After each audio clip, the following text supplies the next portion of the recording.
What was the nature of President Franklin Roosevelt's war on civil liberties? Join Richard Ebeling and me and special guest David Beito as we examine that question.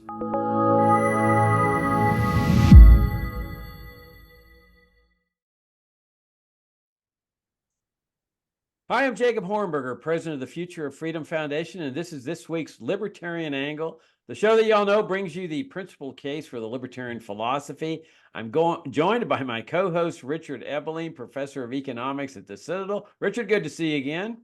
Good to be here and with our guests visitor today. Yeah, we got a little change in format for y'all this week. We are very much honored to have David Beito. Beito is one of the giants in the libertarian movement. He's professor emeritus at University of Alabama. You can see his bio up there at that site. He's just been accorded all kinds of academic honors. He's the author of several books. But we wanted to have him on specifically to talk about essentially a follow-up to what Richard and I talked about last week. Now, those of you that tuned in last week or have watched the video know that Richard and I talked about the New Deal under President Franklin D. Roosevelt. Both Richard and I have written extensively on this subject, but almost entirely, not 100%, but mostly from an economic standpoint of what Roosevelt did with his National Industrial Recovery Act and his Social Security plan. Remember last week we talked about the sort of combination fascism and socialism that the New Deal consisted of. Well, all of a sudden, David Beito comes out with this fantastic new book called FDR's War on the Bill of Rights that does a detailed examination of Franklin Roosevelt's assault on civil liberties, an entirely different angle, different aspect of liberty, that we're not talking about just economic liberties, we're talking about civil liberties. And let me just read you what he's getting fantastic reviews on Amazon. One of them says, Beito opens our eyes to the wiretapping of political enemies, seizure of private telegrams, violation of tax return privacy, congressional witch hunts, a purge of conservative radio spokesmen, the internment of Japanese Americans, and much more. And another one, David Beito's illuminating book explores the censorship, the spying, and the internment camps of the FDR years, as well as the uncomfortable intersection between the New Deal and Jim Crow. So we wanted David to come on the show and talk to us and talk to our listeners and viewers about this aspect of the FDR administration that really needed to be highlighted, and David has done so. David, welcome to the show, and thank you for joining us. Thank you so much for your patience and for inviting me to the show. Yeah, so tell us a little bit about what motivated you to write a book like this, and kind of give us an overall sense of what the book is about before we go into the details. Well, I had seen, I've done some research on this period, did a book on tax revolts many years ago. I did a book on a civil rights leader named Dr. T.R.M. Howard, and it looked a little bit at this period. And periodically, I just come across things, reading books by Burton Folsom and others, that just indicated that FDR had some real weaknesses in his views on the Bill of Rights. We all know about the Japanese internment, but I wondered if there was more than that going on. And just over the years, dug a little bit here and there, and I said, look, this deserves a book, a separate book. So if you're looking for stuff about the economy during the period, if you're looking about foreign policy, this is probably not your book, although, again, I guess these issues are all interrelated, because I focus on the Bill of Rights, the First Amendment, the various protections we have, protecting privacy and so forth. I focus on those things, surveillance, free speech, censorship, the procedural protections of the Bill of Rights, and so forth. And there's a lot there. It goes well beyond Japanese internment. And originally, I wasn't even going to write about Japanese internment because I said, well, everybody knows about that. So I'm just going to focus on the other things he did in terms of the Bill of Rights, because there's so much there. But the late David Thoreau, the Independent Institute, said, David, you have to write about Japanese internments. And I've been working on this book for 10 years. I'm tired of it. Can't we just, get it published? And he said, no, you have to write on that. So I spent several more months doing research on Japanese internment. And of course, I'd sort of seen indications of this earlier, but I just saw, oh man, this fits into the puzzle. It's the biggest piece on the puzzle, no doubt about that, but it's part of a puzzle. And there are all these interconnections. And also what I found is that the historians who write about internment largely have it wrong, in the sense they've all come to condemn it, except for a few, interestingly enough, conservatives. Conservatives at the time were sometimes the strongest critics. But all on the left, everybody's against it. But what they do is they excuse it. They excuse FDR's role. They downplay his role. Or what they do is they'll say things like, well, he was distracted, right? He had other priorities. He wasn't paying attention. And the trouble with that argument is it goes contrary to what they want to say about FDR and everything else. They want to say, here's the decider, here's the proactive guy. But on internment, they make him this clueless character who's sort of a creature, a prisoner of events. And that's not at all true. FDR is very much aware of what's going on, and he's very supportive of the idea, and he was ahead of the curve in pushing the idea. But that aspect of the book I found quite interesting, and it's all over the place. As far as even internment, I think this book has something, there are historians who written about it, but something different than what the textbooks say. Let's put it that way. Well, I would assume that 99% of our viewers know what you're talking about, but just for the 1% that might not, what was the Japanese internment? What was going on there? Just give us a real short synopsis of what that means. Well, it's really a rather convoluted way of achieving a goal. FDR signs an executive order in February 1942, more than 2 months after Pearl Harbor, which says basically, we have defined the entire West Coast, and he gives the parameters as a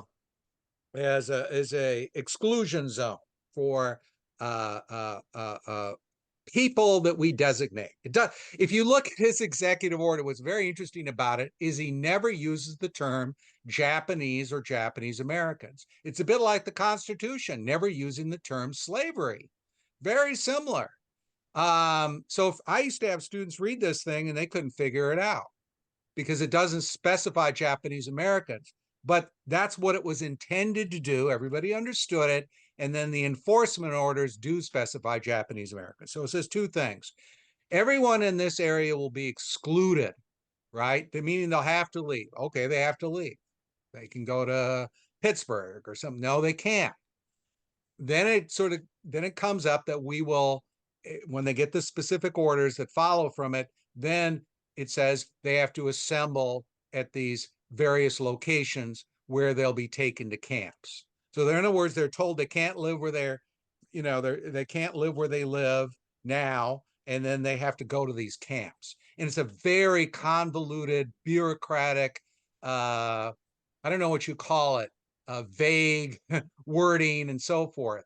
But that's what it does. And so the Japanese, where most of them live, there's over, I think it's like 150,000. Most of them are American citizens, are put into these camps. And people still call them internment camps, and that's what the official name was, but FDR called them concentration camps, and that's what they were. They have guard towers. You're not allowed to leave.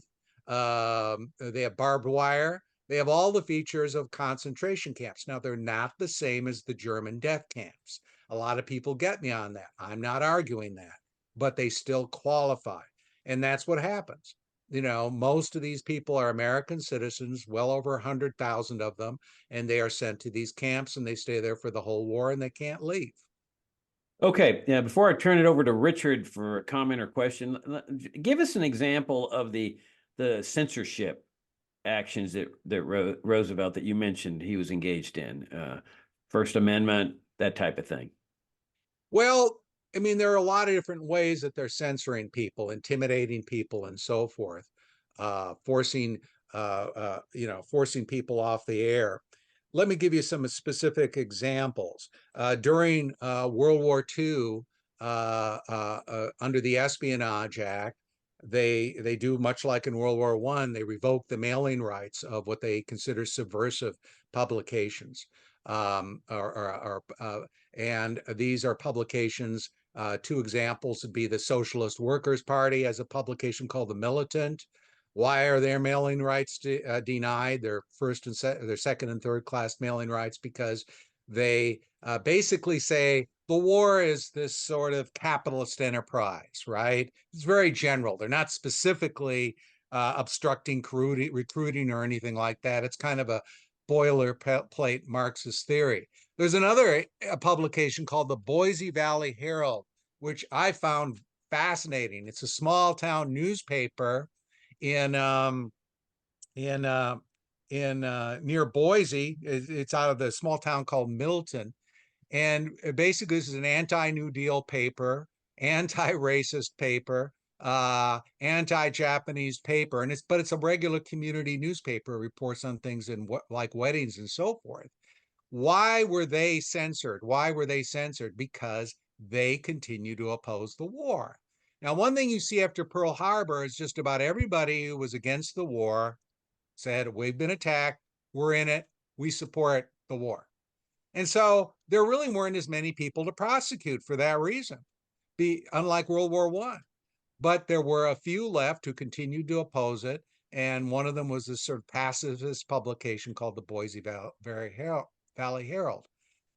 We can look at Roosevelt's role, I think his role in a bill that was proposed by a senator named Sherman Minton. Minton headed a committee to investigate lobbies. He was the successor to Hugo Black. Minton proposed a bill that would have made it a felony to publish any newspaper story known to be false, right? So very much a concern here with fake news.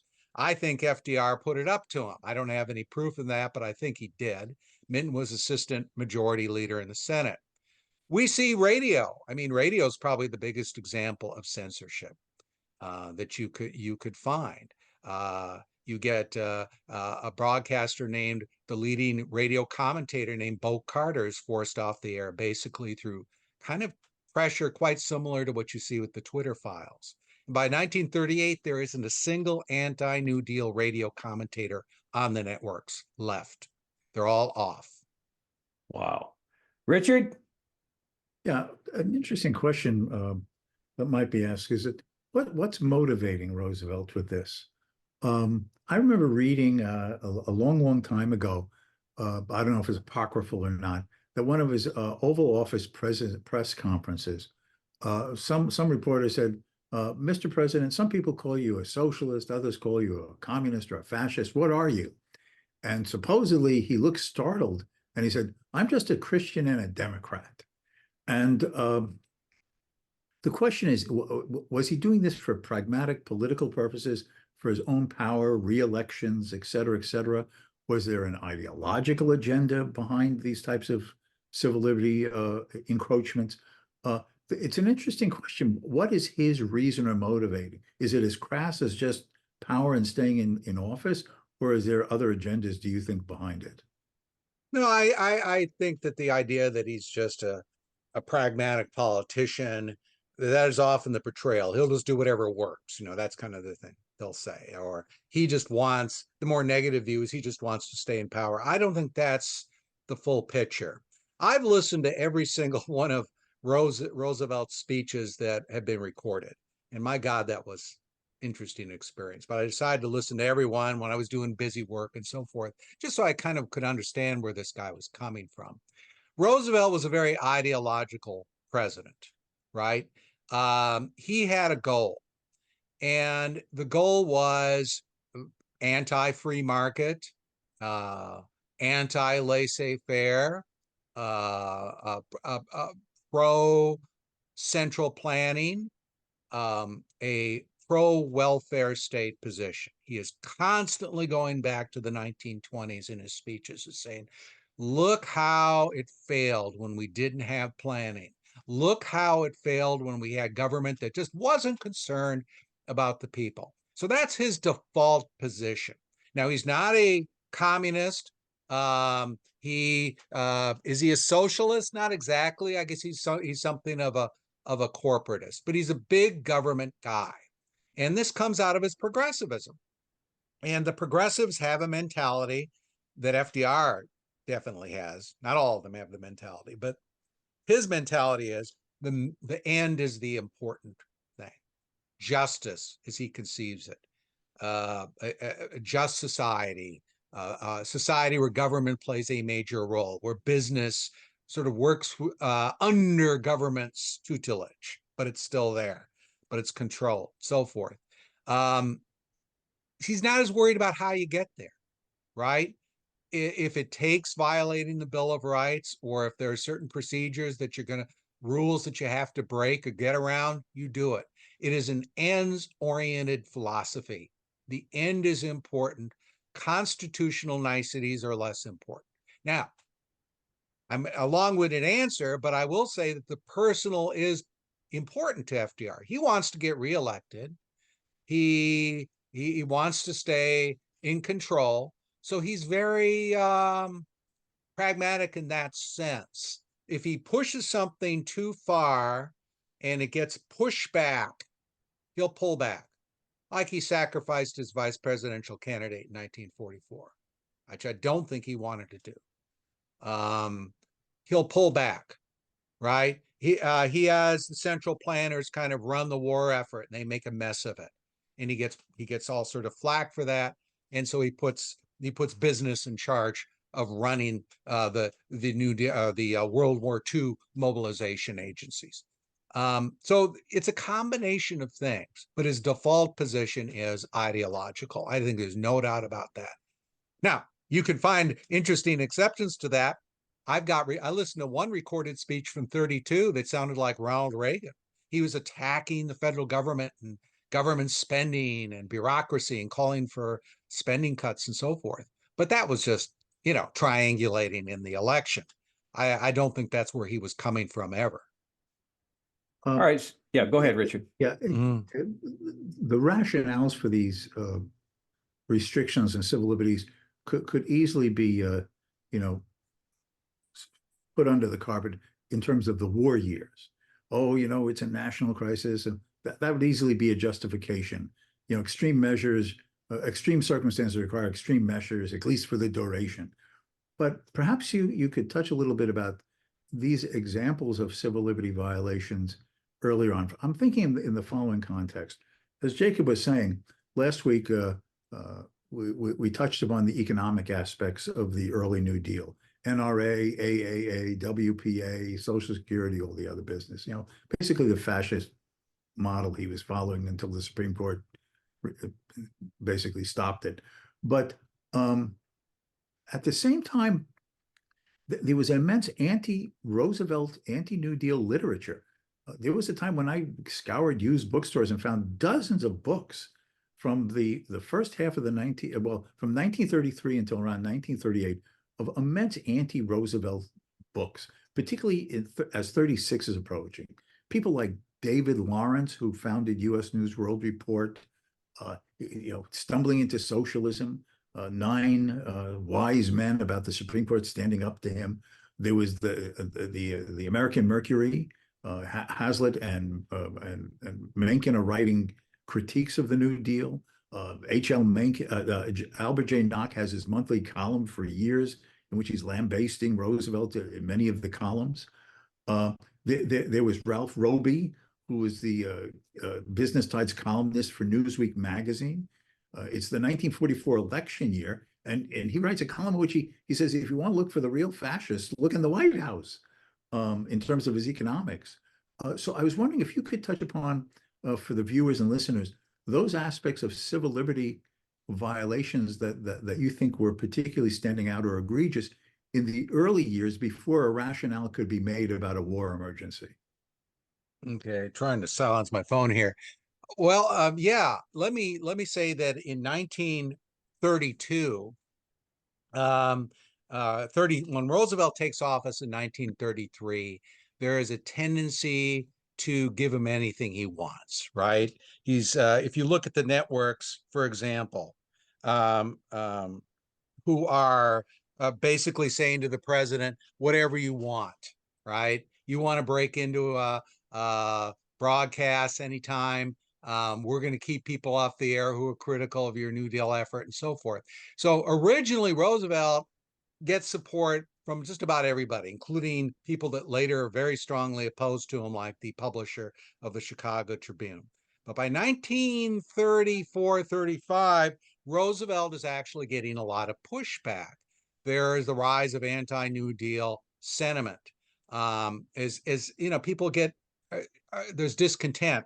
So Roosevelt wants to do something about that. How do we stem this? He's falling in the polls. This is often forgotten. And I think in 1935, the Republicans actually captured control of the New York State legislature. They're winning mayoral contests. They're winning by-elections. And he's slipping in the polls. So they come up with the idea of investigating anti-New Deal organizations in Congress. And so they do it under this rubric of investigating lobbying, indirect and direct lobbying. So what we would be doing here would be influencing the climate of intellectual ideas. That would be indirect lobbying. It's anything, right? And so they got to say, well, who are we going to, Roosevelt's inner circle. So who are we going to pick to lead this investigation? They pick a senator named Hugo Black, who's the most loyal guy to the New Deal, kind of Huey Long light. Although if you listen to some of his speeches, he's a real table pounder during this period. Very much a populist, anti, big interest, pro New Deal, right? So Black is made head of the investigation of lobbying. And Black calls in these witnesses from various anti-New Deal groups, and they push back and they get some sympathy in the press. So Black comes up with the idea, or somebody came up with the idea, why can't you get a hold of their private communications, their telegrams? Telegrams are the email of the period. People say things in telegrams they wouldn't say in letters. They're instantaneous. They usually don't save them. So they're like emails and text messages, right? They're very, very much comparable to that. And it's over 50% of long distance communications, telegrams. Big deal. Well, how do you get their telegrams? You can't subpoena them really because people don't even save their telegrams. They don't have them on hard drives. Well, they're copies of them. The telegraph companies are required to keep them.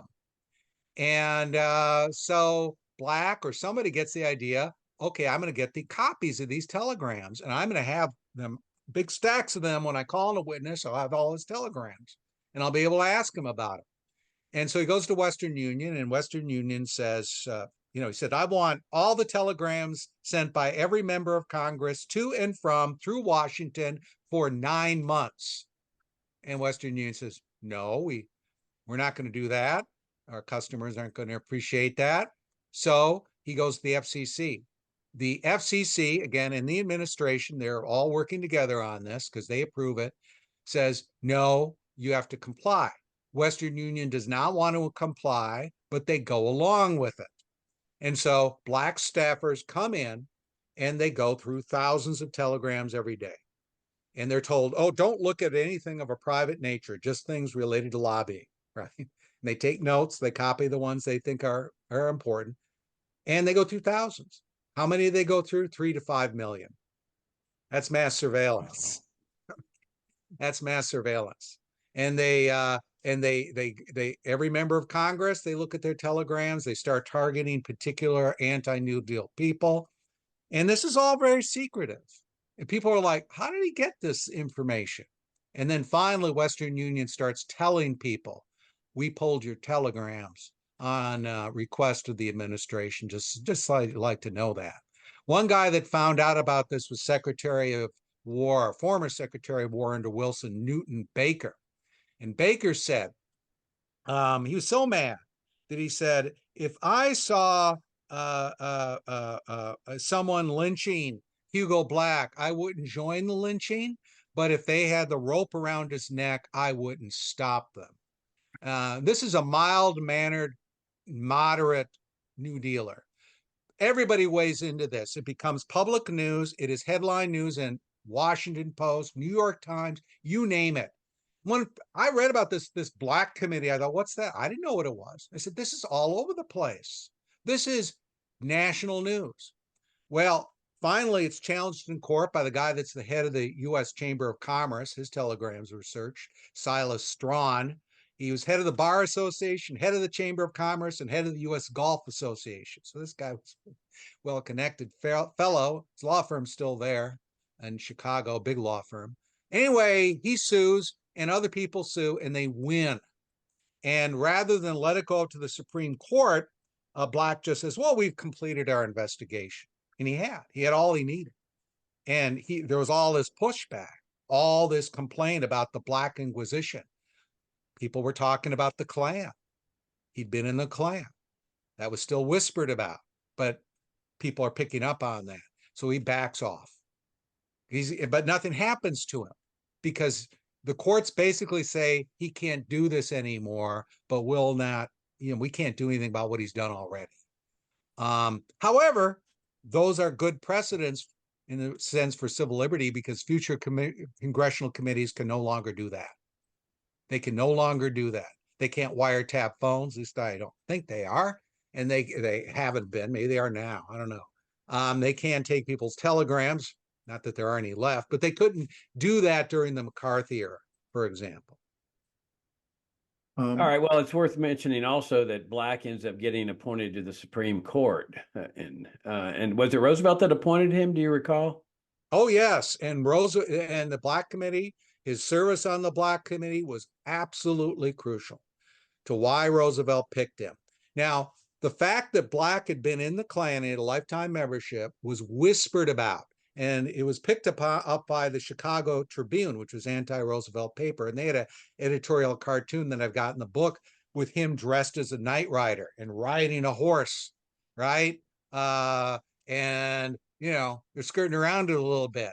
But then when he's on the court, his Klan membership comes out and there's calls for him to resign, but he doesn't. And he stays on. And Roosevelt says to somebody, look, some of my best supporters are in the Klan. He doesn't care about that. And he knew about it ahead of time. So he appoints him to the court as a reward for his service as an attack dog for the New Deal. Very effective, much more effective than Joe McCarthy. And working, unlike Joe McCarthy, with the President of the United States very closely. They are allies. They're working toward the same goal. Of course, Joe McCarthy, he has trouble with the president at the time. So in some ways, the Black Committee is more powerful than the McCarthy Committee was to be later. If I can ask another aspect of this. Well, the general impression that has persisted for a long time is that the Democratic Party, certainly since the Roosevelt years, has been the party of civil rights. And this has been a theme that's been particularly played in the Black community in the United States. In fact, I've seen some on the street interviews in which they've asked people, what party did Abraham Lincoln belong to? But since he freed the slaves, and both whites and Blacks, of course it's selective as you see this stuff on YouTube, but everybody, the vast majority say, well, Lincoln, he must have been a Democrat. Because Republicans, everybody knows Republicans are racists. But anyway, what was Roosevelt's civil rights record and therefore civil liberties record concerning segregation in the South? All right. Well, again, the book does look at that in a kind of interesting way. Okay, Roosevelt is totally tolerant of what they're doing in the South, right? There is no civil rights effort to speak of, no effort to protect voting rights. There is an anti-lynching bill which had been supported by Harding and Coolidge, and it actually passed the House, but been bottled up by filibusters, Democratic filibusters. Roosevelt doesn't even endorse it. He doesn't push it. And so it dies again. even though his own vice president, who was a conservative Democrat from Texas, John Nance Gardner, says, yeah, maybe it's time to take action against lynching. So Roosevelt is not willing to risk any political capital on that. Now, the book really gets into the civil rights issue in an interesting way, I think. It's not me so much as what I found. That's the case of Memphis. There was a black, in Memphis, you had a strange situation where blacks continued to vote. Most of the South, they were disfranchised. But in Memphis, they continued to vote, and they voted Republican. So there was a very strong black-controlled Republican Party in Memphis. And the chair of that was a guy named J.B. Martin, who was one of the leading entrepreneurs in the South. He was the head of the National Negro Baseball League. He built the stadium in Memphis for black teams to play in. He owned a leading black-owned drugstore in the South. He was a Republican, Landon supporter in 36 and so forth. Very anti-New Deal. Well, anyway, in 1940, Martin thought he could carry the state, might just be able to carry the state for the Republicans. Wendell Willkie was a pro-civil rights guy, well, had his other issues, but he was very pro-civil rights. And so he thought he could carry the state for Willkie. He'd actually gone Republican in the 1920s. Now, he proved to be wrong about that, but he thought that was a possibility. So he started to hold these multiracial rallies in Memphis of whites and blacks, including the wife of the white Republican candidate for governor. And he got like 1,000 people at each one. Crump, who was the Democratic city boss, E.H. Crump, he was the Democratic boss. He was a big ally to Roosevelt. He was an early supporter, got a lot of New Deal money for Memphis, didn't want to be embarrassed. So he went and sent a message to Martin. You stop these rallies. You resign as chair of the Republican Party. He was all open about this. You shutter the Republican headquarters, or I will police your drugstore. And Martin said, I'm sorry, I can't do it. Well, he held another rally, and before the rally was over, police were outside of his drugstore searching everyone coming in and out of the drugstore. They were on double shifts because it was in the evening as well. This went on and on and on. It was all open. Crump was quite clear about what was going on here. Everybody understood it. So there were complaints to the Roosevelt administration about this. They did a whitewash, but then finally the head of the Civil Rights Division deposed Martin in Washington, along with others. And he said, my God, this is the head of the Civil Rights Division. This is a slam dunk case. We can beat this. We've done this before against, this corruption, this abuse of individual liberty that even the conservative Memphis papers had condemned. And no investigation. All right, NAACP wants to investigate, no investigation. So finally, A. Philip Randolph, the great labor leader, who's a great civil libertarian, by the way, goes to Eleanor Roosevelt, who he knew, and writes her a letter, says, could you do something about this? Gets a long delay, and she finally writes back and said, I've been told that it is better not to get involved in this at this time. And that's it. So Martin has to leave the city because it's clear he's going to go to the workhouse because he had been bonded for prisoners, bonded, during earlier years to help, free prisoners. And they've been unofficial. So it was clear he was going to be sent to the workhouse if he didn't leave, and he left. Came back one time in 1943 to attend a game at the stadium he built in Memphis. Policeman came up to his box, brought him to the police station, put him in a holding cell, and told him to leave. And he again wrote to the attorney general, nothing, right? So this is about as blatant as you can get. Crump was an ally of the president, remained an ally of the president, loyally supported him, in fact, was helpful in the effort to depose Henry Wallace in 1944. That was big city bosses were largely behind that to a great extent. We're a little bit over time, but I wanted to just ask you one last thing that Richard and I discussed that last week, and that was the infamous Blue Eagle campaign that was part of the National Industrial Recovery Act. Do you delve into that at all in your book? No, I really don't delve into Okay. that. There's Okay. so many things I could delve into, but that's one that's sort of skirting on the economic aspects, which I kind of just said, look, there are people like Bert Folsom that have covered that stuff, but there's a lot more that could be written about that. So I think we need more research in that area. All I- right. Well, If, if I can Richard? just sort of just to finish this up. So given how you researched Roosevelt's bullying on civil liberties, like this Memphis case, through indirectly through this accomplice, and the more blatant ones during the Second World War, how would you summarize, therefore, the Roosevelt legacy in this area for what has happened in the post-war period up until the present? Well, yeah, when I started writing this book, I had no idea how timely it would be now. 15 years ago, very different world. And look how timely this is. We're talking about sedition trials. This is one thing we did touch on. There was a great sedition trial during the war on trumped up charges that was later compared to the Moscow trials by the purge trials by the Washington Post. So we got sedition trials again, right? Open-ended. We've got charges against domestic terrorism against environmentalists in Atlanta. We've got the Twitter files. We got strong arming to censor. We've got the concern with fake news. But what we also have is something encouraging, and this is the lesson I think is worth taking. We have very vigorous pushback from a lot of people on the left and the right.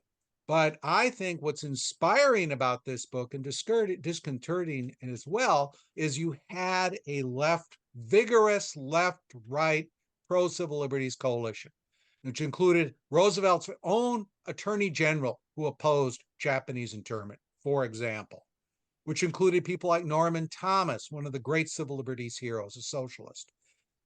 AOC of his time, unfortunately, AOC or Bernie Sanders are not, in that same tradition. But we need more of that. We need more people across the political spectrum. That includes conservatives. For example, why aren't they rallying towards for these environmentalists in Atlanta that are being accused of open-ended charges of domestic terrorism, right?